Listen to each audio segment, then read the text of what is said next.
Bonne nouvelle, le plein d'essence coûtera moins cher à la fin de l'année qu'au début. Pourtant, la partition semblait jouée d'avance. Après les accords surprises d'Alger et de Vienne, l'OPEP s'était en effet engagé à retirer du marché 1,2 million de barils par jour pendant 6 mois à partir du 1er janvier 2017. Elle avait même obtenu la promesse de plusieurs pays non membres de l'OPEP, dont la Russie, de lui emboîter le pas pour réduire leur production de 560 000 barils jour sur la même période, soit un total d'environ 1 800 000 barils en moins. 1 800 000. C'est a priori suffisant pour éponger les excédents de production accumulés depuis 2015. La réaction des marchés a été quasi immédiate. Les cours se sont envolés, une première fois après le 28 septembre et l'accord d'Alger, puis une seconde fois après le 30 novembre et l'accord de Vienne qui finalisait l'entente en répartissant les quotas de production par pays. Le Brent cassait alors rapidement le plafond des $50 et le chemin semblait tout tracé pour accrocher les 60 d'ici la fin de l'année. Et là, patatras.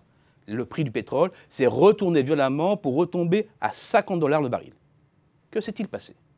D'abord, la publication des premiers chiffres sur le respect des quotas a révélé qu'une fois encore, certains ont joué les passagers clandestins, comme la Russie, qui a réduit sa production de seulement 100 000 barils contre un engagement de 300 000. Mais l'indiscipline règne aussi dans les rangs de l'OPEP. Bilan, la réduction a été de 1,3 million de barils jour et à ce petit jeu, ceux qui respectent leurs quotas sont perdants. Alors pourquoi continuer? Une interrogation largement partagée par les investisseurs, ce qui a calmé leurs ardeurs. Enfin, il manquait un élément central dans l'équation du rééquilibrage du marché pétrolier, les États-Unis. Or, c'est avec le Canada, là-bas, que tout se joue, comme le montre parfaitement l'évolution de la production de pétrole américaine en hausse de 700 000 barils jour depuis les accords de Vienne. Bilan, l'offre aura au mieux été réduite d'environ 600 000 barils jour depuis le début de l'année.